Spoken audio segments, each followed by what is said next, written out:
À la une de l'actualité ce soir, coopération et sécurité, le président du Faso échange avec les ambassadeurs de France et de Taïwan au Burkina Faso. Ces diplomates sont venus réaffirmer le soutien de leurs pays respectifs au Burkina Faso. Vous les entendrez dans ce journal. Et puis à Taïwan, le Premier ministre Paul Kabatieba, quant à lui, discute avec des investisseurs taïwanais. Il les incite à venir investir au Burkina Faso. De réelles opportunités s'offrent à eux, dira le Premier ministre à ses hommes d'affaires. L'OCADES, l'Organisation catholique pour le développement et la solidarité, lance un programme d'amélioration de l'accès à l'eau potable pour les populations. Dénommé Waterfall, le programme va durer 1 an et concernera 5 communes de la région des Hauts-Bassins. Dans ce journal, les détails sur les réalisations du programme. Mesdames, Messieurs, bonsoir. Je suis ravi de vous retrouver. Pour commencer donc, 2 diplomates chez le président du Faso. Il s'agit de l'ambassadeur de France au Burkina Faso et celui de Chine-Taïwan. D'abord, avec le diplomate français, Roch-Marc Christian Kaboré, a discuté de coopération et de sécurité dans la sous-région. Quant au diplomate taïwanais, il est venu faire le point des préparatifs de la 11e revue de la coopération Burkina Faso-Taïwan. Le point de ses audiences avec Mounira Kéré. Coopération bilatérale était au cœur des échanges entre le président du Faso et l'ambassadeur de la France au Burkina. Les communes du Burkina ont longtemps fonctionné sans leurs élus locaux et selon Gilles Thibault, les représentants de la France attendent le retour des élus burkinabés pour relancer des projets. On parle d'alimentation en eau, d'alimentation en énergie, de centrales photovoltaïques, enfin beaucoup de choses. Et c'était intéressant de parler de ça et la France a aidé encore une fois de façon spécifique à l'organisation des municipales en aidant la CENI, le Conseil d'État. Au cours de cet entretien, il a aussi été question de sécurité. Le Burkina n'est pas à l'abri de menaces terroristes et à Gilles Thibault de réaffirmer le soutien de la France pour combattre le fléau. On a la même évaluation de la situation côté français et burkinabé, c'est-à-dire que la menace terroriste est toujours là. Et donc nous continuons à faire beaucoup dans le domaine des formations et des équipements au profit du Burkina Faso. Autre personnalité reçue par le président Roch-Marc Christian Kaboré, l'ambassadeur de la Chine-Taïwan au Burkina. Chen Chang-hong dit être venu faire le point de la préparation de la 11e commission mixte de coopération entre les 2 pays. Une préparation qui fait face à des contraintes budgétaires. Je lui ai présenté un peu notre souci sur le budget, surtout pour satisfaire les priorités, les nouveaux projets prioritaires. Il faut encore réajuster un peu le budget entre notre gouvernement. Tout sera mis en œuvre pour que la 11e commission mixte de coopération entre le Burkina et la Chine-Taïwan soit effective, selon Chen Chang-hong.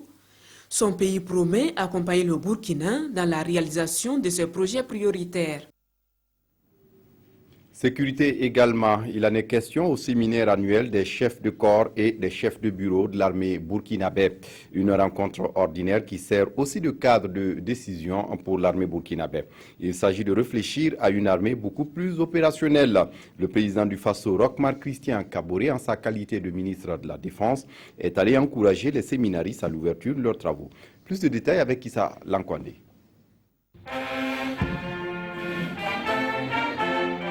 Les honneurs militaires pour le président du Faso. Il vient prendre part à la messe annuelle des chefs de corps et chefs des bureaux opérations de l'armée. C'est l'instance décisionnelle et d'orientation des actions de la Grande Muette. La plupart de ces chefs militaires viennent d'être nouvellement nommés et c'est l'occasion pour le ministre de la Défense de les rencontrer. Permettez-moi de vous féliciter tous pour votre engagement et votre détermination à côté du peuple burkinabé dans l'application de votre rôle régalien. J'ai toujours dit que nous avons besoin aujourd'hui, plus que jamais, de constituer une armée républicaine. Une armée républicaine, une armée apolitique, une armée qui est formée et qui assure correctement ses engagements. L'armée doit être guidée par une unité d'esprit et d'action. C'est à ce prix qu'elle pourra incarner les valeurs d'une armée républicaine. Roch Marc Christian Kaboré en est conscient et tout sera fait pour doter l'armée des moyens nécessaires à son équipement et à sa réforme. Que ce soit en termes d'équipement, que ce soit en termes de moyens vous permettant d'entreprendre vos actions. Je voudrais vous rassurer que nous allons prendre les dispositions pour permettre effectivement à ce que d'ici la fin de cette année, nous puissions vous doter d'un minimum de moyens vous permettant d'assurer votre fonctionnement. Le président du Faso, dans son adresse, n'a pas manqué de saluer la bonne tenue des bataillons burkinabés déployés sur les terrains d'opération de maintien de la paix. Il a également salué le dévouement de cette armée qui a permis de faire face aux soubresauts que le Burkina a connus en 2014 et 2015. En visite à Taïwan, le Premier ministre Paul Kaba-Thiéba était chez la nouvelle présidente Tsai Ing-wen. Il était porteur d'un message du président du Faso à celle qui vient de prendre les rênes du pouvoir sur l'île. À l'occasion, les deux personnalités ont réaffirmé la volonté de leurs pays respectifs à renforcer leur coopération qui date à présent d'une vingtaine d'années. Abdelaziz Yadibou. C'est le renforcement de la coopération Taïwan-Burkina qui guide les pas de Paul Kaba-Thiéba. À la présidente nouvellement installée à la tête de la République de Chine, le Premier ministre burkinabé est venu traduire les félicitations de tout un pays pour son élection. Il a aussi exprimé la reconnaissance du Burkina pour les nombreux programmes et projets financés par son pays au profit des Burkinabés. J'ai bien entendu exprimer donc les félicitations du président du Faso à la nouvelle présidente. J'ai exprimé donc au président Tsai les changements récents qui ont eu lieu au Burkina Faso, notamment l'élection démocratique qui a eu lieu en novembre, qui a vu donc la victoire de son Excellence M. Roch Marc Christian Kaboré et son élection donc en tant que président du Faso. À la suite de cette brillante élection, je l'ai également indiqué que le gouvernement a été formé dans un contexte difficile, notamment sur le plan économique et sur le plan financier. Je l'ai également fait part donc, des défis auxquels nous devons faire face en termes sécuritaires. Mais je l'ai également transmis les priorités gouvernementales, notamment les piliers qui sont à la base donc, du programme du gouvernement, les enjeux en matière de gouvernance, les enjeux en matière de capital humain, et puis naturellement les enjeux en termes de transformation économique. Tsai Ing-wen de dire toute la fierté des 23 millions de Taïwanais d'avoir à leur côté le Burkina en ces instants historiques dans la vie de leur nation. Sous son mandat, quelle place sous le signe de la relance de l'économie et d'un meilleur positionnement de son pays dans le concert des nations, la présidente de Taïwan promet apporter un appui conséquent au secteur clé de développement du Burkina. Des ressources énergétiques à la formation professionnelle, en passant par les domaines de l'agriculture, de la santé et de la lutte contre l'insécurité, Tsai Ing-wen a sémé la graine de l'espoir dans le cœur de la délégation burkinabé, venue prendre langue avec elle. Satisfait de Paul Kaba-Thiéba qui quitte le palais présidentiel taïwanais avec des promesses pour l'essor de l'économie de son pays. Chacun des deux pays a joué gagnant durant les 22 ans de coopération bilatérale, soutient Tsai Ing-wen qui fait mention spéciale au Burkina pour son engagement sans faille à soutenir les efforts de son pays pour se faire une place à l'ONU. Toujours à Taïwan, le Premier ministre Paul Kaba-Thiéba a rencontré ce lundi des investisseurs taïwanais. À ses hommes d'affaires, Paul Kaba-Thiéba a évoqué les opportunités de faire de bonnes affaires au Burkina Faso, surtout dans le domaine agricole, la santé et l'éducation. L'industrialisation du Burkina Faso était également au menu de cette rencontre de travail. Abdelaziz Yadibou. Autour de cette table restreinte se discutent des questions dignes d'intérêt pour le Burkina. Le Premier ministre Paul Kaba-Thiéba dépeint la situation économique de son pays à des investisseurs taïwanais. Les infrastructures routières et universitaires font défaut, les ressources financières aussi, explique le chef du gouvernement burkinabé au vice-président de la Banque Import-Export de la République de Chine, celle-là même qui a octroyé le prêt pour la construction de l'hôpital de Tengan-Dogo. Johnson Lia est accompagné du PDG de FECO, une société taïwanaise spécialisée dans le bâtiment et travaux publics. À ces importants acteurs économiques de Taïwan, Paul Kabatieba a rassuré qu'outre les opportunités qu'offre son pays, le climat des affaires y est très favorable. On va essayer d'améliorer la pénurie d'électricité par le métier d'énergie solaire. Deuxièmement, c'est concernant l'installation des infrastructures de base. Par exemple, le transport, les routes, etc.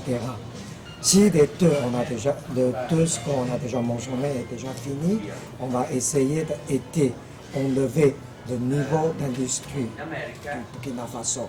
De cette rencontre, le chef du gouvernement burkinabé et ses ministres en charge de l'éducation nationale et des questions agricoles sortent avec des propositions intéressantes pour le Burkina. Les investisseurs reçus promettent de dépêcher dans les jours à venir une mission à Ouagadougou pour évaluer les besoins en termes d'investissement. Comment renforcer les capacités des parlementaires burkinabés dans la surveillance des finances publiques? La question taraude la Banque mondiale au Burkina, qui a initié depuis ce matin à Ouagadougou une session de formation à l'intention des députés burkinabés. Les parlementaires ont pour mission, on le sait, de contrôler l'action du gouvernement. Et pour la Banque mondiale au Burkina, il est important qu'ils soient mieux outillés. Moumouni Soubega. Contrôler l'action gouvernementale, c'est l'un des rôles des parlementaires. C'est un rôle que la Banque mondiale juge capital pour la bonne gouvernance. Le contrôle du budget et des finances publiques est un aspect très important dans le développement d'un pays. Donc il apparaît important pour nous d'appuyer le Parlement pour mieux exercer cette fonction que lui confère le peuple. Le processus budgétaire, l'amélioration des fonctions de contrôle du Parlement et le renforcement du rôle du Parlement dans la gestion des finances publiques seront passés à la loupe au cours de la formation. Nous saluons cette initiative de la Banque mondiale qui permettra aux différents parlementaires d'avoir le minimum pour apprécier les différents budgets qu'on nous propose pour adoption. Et par la suite aussi, suivre l'exécution des projets et programmes inscrits dans le budget en fonction de leurs connaissances techniques de tout ce mécanisme. Le président de l'Assemblée nationale, le Dr Salifou Diallo, a saisi cette opportunité pour plaider en faveur de l'augmentation du portefeuille des opérations de la Banque mondiale au Burkina qui se chiffre à 1,2 milliard de dollars. À l'issue des 3 jours de formation, il est prévu une visite sur les chantiers de réalisation des programmes et projets de la Banque mondiale au Burkina. Dans l'actualité, ce soir, l'OCADES, l'Organisation catholique pour le développement et la solidarité, vient de lancer ce matin à Ouagadougou un programme d'amélioration de l'accès à l'eau potable pour les populations. Dénommé Wadefal, le programme va durer 1 an et concernera 5 communes de la région des Hauts-Bassins. Wadefal va consister en la réalisation d'ouvrages pour l'approvisionnement en eau potable et pour l'accès à l'assainissement. Bouma Ernest Nébier pour les détails. Sont bénéficiaires de ce programme d'amélioration des conditions d'accès à l'eau dénommé Waterfall, les communes de Faramana, de Fo, de Padama, de Koundougou et de Dandé, toutes de la région des Hauts-Bassins. Les Hauts-Bassins parce que c'est une région bien arrosée, mais malheureusement du point de vue des infrastructures d'accès à l'eau potable, c'est une des régions qui a le moins d'accès à ces infrastructures-là, surtout la région prise de Dandé. Donc cette zone-là est assez défavorisée. Alors, nous sommes partis des statistiques nationales et nous avons pris cette région comme zone d'intervention prioritaire. C'est un projet qui sera mis en œuvre par l'Organisation catholique pour le développement et la solidarité OCADES avec l'appui financier de Philippe Maurice, une firme anglaise. D'un coût global de 300 millions de francs CFA, le projet va mettre à la disposition de ses bénéficiaires des forages et des latrines. En plus de l'approvisionnement en eau potable, le programme aménagera des terres pour les maraîchers et doter les producteurs en équipement agricole. Waterfall est un projet sous-régional. En plus du Burkina, il est présent au Mali et au Sénégal. Il a une durée d'1 année. Des ouvrages pour la fourniture en eau potable, l'ONEA également réalise pour les quartiers périphériques de Sandougou et de Yagman dans la capitale burkinabé. Il s'agit de 2 forages à motricité humaine et 3 postes d'injection d'eau. L'ONEA compte sur ces ouvrages pour réduire les difficultés d'accès à l'eau potable pour les populations de ces quartiers. Aruna Mari. La main sur la barre de ce forage à motricité humaine, le chef de la production de l'ONEA ravitaille en eau ses résidents de Sandougou, un quartier précaire à la périphérie nord de la ville de Ouagadougou. La population de Yagman peut elle aussi s'approvisionner désormais à partir de ces postes d'injection d'eau alimentés par ce groupe électrogène. Réalisés par la Nationale de l'eau, ces différents ouvrages s'inscrivent selon elle dans la dynamique des mesures d'urgence. Depuis le 13 mai, où nous avons lancé ce forage qui nous donne actuellement environ 9 mètres cubes par heure. Et nous avons 3, un de 9 mètres cubes heure, un de 8 et un de 6 mètres cubes heure. Donc nous avons un total de 23 mètres cubes heure actuellement et qui pourrait soulager pendant 15 heures de fonctionnement une population estimée à 17 000 habitants. Pour ces résidents de Yagman, ces actions viennent ainsi atténuer leurs souffrances. Ils plaident cependant pour les raccordements privés au réseau de l'ONEA et pour l'augmentation du nombre des bornes fontaines. Nous souffrons beaucoup du manque d'eau. Aujourd'hui, ça va mieux. Avant, nous pouvions faire 2 semaines sans eau. Nous venions parfois pour avoir de l'eau. Il nous arrive même de nous battre. Les forages sont souvent en panne. À ce jour, la situation s'est améliorée. Mais nous demandons à l'ONEA de faire plus. À Yagman, sur les 2 bornes fontaines réalisées, une est fonctionnelle pour l'instant. Mais l'ONEA s'est engagée à rendre la deuxième disponible dès la semaine prochaine. À Sandougou, 3 forages à motricité humaine ont été réalisés. Il est également prévu de porter ce nombre à 5 selon ces cadres de l'ONEA pour désengorger les points d'eau et réduire ainsi le calvaire de ces populations. Le 3e forum de prévision climatique saisonnière pour la saison des pluies 2016 s'est achevé ce 20 mai à Ouagadougou. Les prévisions saisonnières donnent des tendances probables de cumul pluviométrique pour les périodes de juin, juillet et août et de juillet, août et septembre 2016.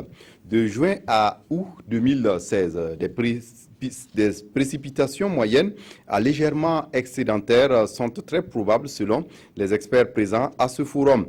Et de juillet à septembre 2016, des précipitations moyennes à légèrement excédentaires sont attendues pour le Sahel central et pour l'Est. Explication, Abdourahmane Zongo.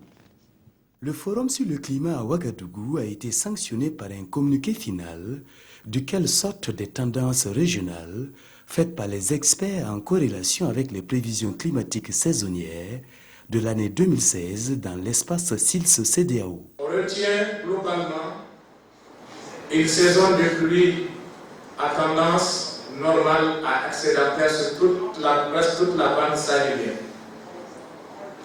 Mais les situations de déficit sont prévues au niveau des côtes des pays du Golfe de Guinée et également à l'extrême est du Sahel. Qu'en est-il des prévisions nationales au Burkina Faso pour la même année? Pour ce qui est du Burkina, pour la période juin, juillet, août, on s'attend à une situation normale à excédentaire sur la partie sud du pays, donc les régions du sud-ouest, les régions de haut bassin et les cascades. Et le reste du pays sera donc, on s'attend donc à une situation humide à tendance normale. Toutes ces prévisions ne sont pas définitives et peuvent évoluer durant la saison des pluies. C'est pourquoi les experts recommandent de suivre les mises à jour mensuelles pendant les mois de juin, juillet et août, qui seront faites par le Centre régional Agrimet, mais également dans chaque pays. Un mot de santé dans ce journal contre les fistules obstétricales au Burkina Faso. Le pays accentue son combat. Ce 23 mai à Kaya dans le San Matenga, autorités de la santé, professionnels de la santé, mais aussi les malades, se sont engagés à éliminer les fistules en l'espace d'une génération. Estelle Judith Tassogba. Palais Naba et ses 3 autres femmes souffraient de la fistule obstétricale. Elles ont toutes bénéficié au CHR de Kaya une réparation chirurgicale. Aujourd'hui, leur joie est immense car elles se sentent soulagées. La représentante de l'UNFPA, accompagnée des autorités politiques, administratives et sanitaires, est allée leur apporter réconfort à l'occasion de cette journée qui leur est dédiée. Pour Dr Edwige Adekambi Domingo, plusieurs autres femmes au Burkina Faso souffrent de cette terrible maladie. La prévention est la lutte primordiale que tout le monde doit mener à son niveau. La fistule, en fait, survient lorsque la femme n'a pas accès aux formations sanitaires. Aujourd'hui, le Burkina a levé les problèmes liés à l'accessibilité financière en rendant gratuit tout ce qui est lié donc à la grossesse, depuis la consultation prénatale jusqu'à la césarienne. Kaya est la localité choisie pour abriter cette commémoration, un choix qui n'est pas fortuit. L'engagement de certains acteurs tels que le Centre hospitalier régional de Kaya, qui depuis quelques années se sont investis dans la lutte contre les fistules obstétricales à travers l'organisation de campagnes de cure. Mais ce centre de référence est aujourd'hui confronté à d'énormes difficultés dans la prise en charge de cette maladie. Des difficultés qui se résument à l'insuffisance de plateaux techniques, à l'absence de radiologues, à l'insuffisance de formation continue et à la défaillance du circuit électrique dans les salles d'hospitalisation. La Masmout est un programme de soutien aux mutuelles de santé en Afrique, une plateforme offerte par des actions communes en matière d'accès aux soins de santé dans l'espace UEMOA. Ce matin à Ouagadougou, les acteurs de l'assurance maladie santé de l'espace communautaire se sont retrouvés pour examiner des voies et moyens à même de les aider à renforcer leur potentiel. On fait le point avec Nathalie Sawadou.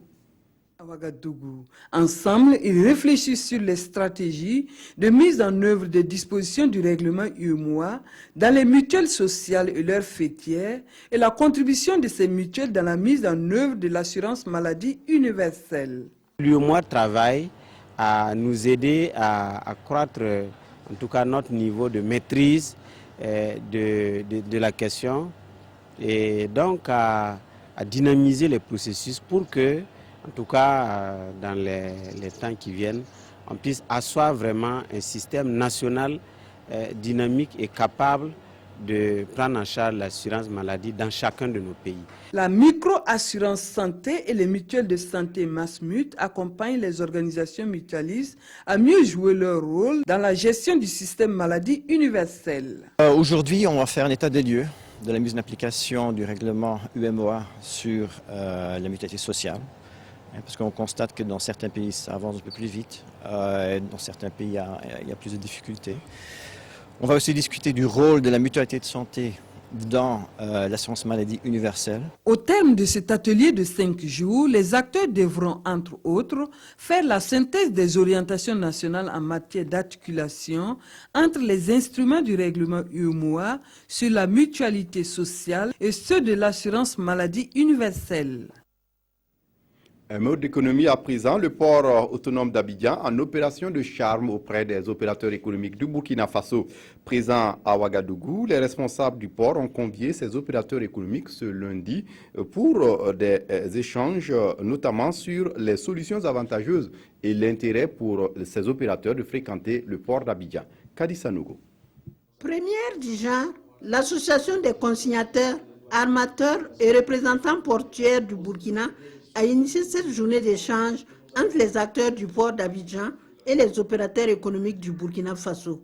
Une opportunité pour les opérateurs économiques burkinabés d'échanger avec les premiers responsables des opérateurs du corridor ivoirien sur les problèmes et autres barrières qu'ils rencontrent en Côte d'Ivoire. Les opérateurs économiques du Burkina nous ont, nous, armateurs, plusieurs fois relancés concernant des problèmes qu'ils rencontrent en Côte d'Ivoire sur le corridor ivoirien. On nous parle des problèmes de la charge à l'essieu. Ils ont des difficultés liées donc à tout ce qui concerne les importations et exportations sur le corridor ivoirien. Nous, armateurs, nous avons décidé d'initier cette rencontre-là pour les permettre d'échanger directement aux opérateurs du port d'Abidjan afin qu'on puisse trouver les solutions qui permettront à nos entreprises d'être, j'allais dire, efficaces. Plusieurs points seront abordés au cours de cette rencontre. nous aurons la présentation des différentes sociétés qui sont là, notamment le port autonome d'Abidjan, Citaraï, qui sont les acteurs principaux, parce que ce sont ces personnes, les grands décideurs de ces structures-là qui sont là, et donc qui pourront répondre directement aux problèmes qui seront posés et donc prendre des décisions éventuellement pour la résolution de ces problèmes. À la fin de cette rencontre, des solutions idoines seront proposées aux acteurs en vue d'un partenariat gagnant-gagnant entre les deux pays. Chaque jour apporte son lot d'incivisme dans la ville de Ouagadougou. Ce 23 mai, aux environs de 18 h, les usagers de l'avenue Kadiogo ont dû composer avec un camion surchargé qui obstruait la circulation. On voit les images et les commentaires avec Mathias Drabo et Viviane Tiendrabego. La présence de ce camion a fortement gêné la circulation. Son gabarit et sa surcharge ont même inquiété certains usagers. Quand je vois la hauteur, je pense qu'il doit faire peur. Ce qui est sûr, moi je ne vais pas le devancer, je vais le suivre jusqu'à avoir un passage pour me libérer. C'est un camion qui ne devrait pas circuler dans une ville comme Ouagadougou parce que je pense qu'il doit être trop surchargé. Cette ambulance en service a eu du mal à se frayer un passage à cause du bouchon que le camion a créé. Un camion dont la progression se fait au prix de plusieurs acrobaties de l'apprenti.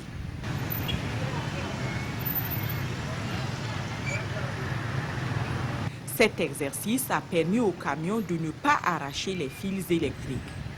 Après avoir traversé l'avenue Kadiogo, c'est au niveau du mess des officiers qu'un agent de la police municipale a arrêté le conducteur et son camion. En cinéma, le ministère en charge de la culture envisage le financement de films d'auteurs au Burkina. L'idée est d'élever le niveau de participation des cinéastes burkinabés au FESPACO. Ce 23 mai, le ministre en charge de la culture, Tahirou Barry, a procédé à l'installation du comité chargé de sélectionner les projets de films à financer. Présentation avec Yolande Lombo. Désormais, il ne sera plus question de soutenir la production de plusieurs films avec de modiques sommes. Le ministère de la Culture a décidé de financer uniquement ceux qui auront été sélectionnés par un comité technique. Ces projets cinématographiques représenteront le Burkina Faso au FESPACO 2017. Et à cette rencontre, l'on a procédé à l'installation des membres du comité chargé de l'évaluation des 10 projets. On ne peut pas rester indifférent aux difficultés qui sont rencontrées par nos différents cinéastes dans le cadre de leur préparation pour la prochaine édition du FESPACO. Et lorsque ces critères seront objectifs, consensuels, je pense que cela va nous aider à faciliter une présence de qualité de nos différents films. Les décisions de ce comité de soutien aux activités cinématographiques et audiovisuelles, présidé par Gaston Kaboré, sont sans appel. Quant à la publication des résultats de leurs travaux, elle est attendue pour le 27 juin 2016. À l'étranger, au Kenya, vive tension entre la police et les opposants au président Kenyatta. Hier lundi, au moins 3 personnes ont été tuées lors de violents affrontements avec les forces de l'ordre. Au centre de cette tension, l'opposition réclame la dissolution de la commission électorale accusée de partialité. Regain de tension au Kenya entre la police et des opposants au président Kenyatta. Lundi, au moins 3 personnes ont été tuées lors de violents affrontements avec les forces de l'ordre. Depuis 4 semaines, l'opposition réclame la dissolution de la commission électorale accusée de partialité à 1 an des prochaines élections présidentielles. Après les troubles enregistrés la semaine dernière, la police avait manifestement reçu des ordres pour disperser rapidement les manifestants. Nous n'avons pas confiance dans la commission électorale, explique cette habitante de Kibera, le plus grand bidonville de Nairobi. Les résultats des élections de 2013 n'étaient pas clairs. Mais pourquoi ils tuent les Kenyans? Pourquoi ils envoient la police pour tuer les Kenyans? L'opposition rappelle que la fraude électorale était déjà à l'origine des massacres de 2007 et de 2008 et de craindre un nouveau cycle de troubles si la commission électorale n'est pas dissoute. Lundi, un sénateur d'opposition a été également arrêté par la police à l'ouest du pays. Pour refermer cette édition, Abdul Rasmane Zongo nous propose ici la lecture croisée des quotidiens de ce mardi. Le MPP, maître de son temps selon notre temps, s'impose dans les villes telles Bobo Dioulasso, Wayuya, Koudougou et Fada, et l'UPC se console par exemple à Garango, Zabré et Gombousgou. Et l'Express du Faso met le MPP en garde. Il ne faut pas crier trop victoire, avertit notre confrère, car la victoire, c'est les résultats apportés dans les réalisations sur le terrain. Sur plus de 5 millions d'électeurs, moins de 40% de Burkinabés auraient voté, s'indigne Sidouaya, qui jette les politiciens dans le box des accusés, d'où le titre « L'échec des partis politiques ». Grief invoqué par le quotidien d'État, ces derniers ont totalement failli dans leur rôle de sensibilisation des citoyens et des militants. Dans la même veine, le quotidien bobolais tombe à la renverse et ne comprend pas encore pourquoi un parti politique siégeant à l'Assemblée et au gouvernement ne puisse pas avoir la moindre mairie sur près de 350 que compte le pays. Pour le journal Le quotidien des Burkinabés reste inchangé car le miracle de ces municipales attendues n'est pas venu. Et le pays a mal à sa démocratie locale, clame le journal. La mort du policier Rasmane Doussungou s'invite également dans l'actualité. Le motocycliste identifié, mais toujours dans la nature, révèle l'Obs. La transition, elle, refait parler d'elle. Peut-on lire dans un communiqué publié dans le journal Le Soir. 57 véhicules ont mystérieusement disparu du parc automobile de la présidence du Faso à la fin de la transition. C'est tout pour ce journal. Merci de votre attention. Très bonne suite de programmes sur la RTB. Au revoir.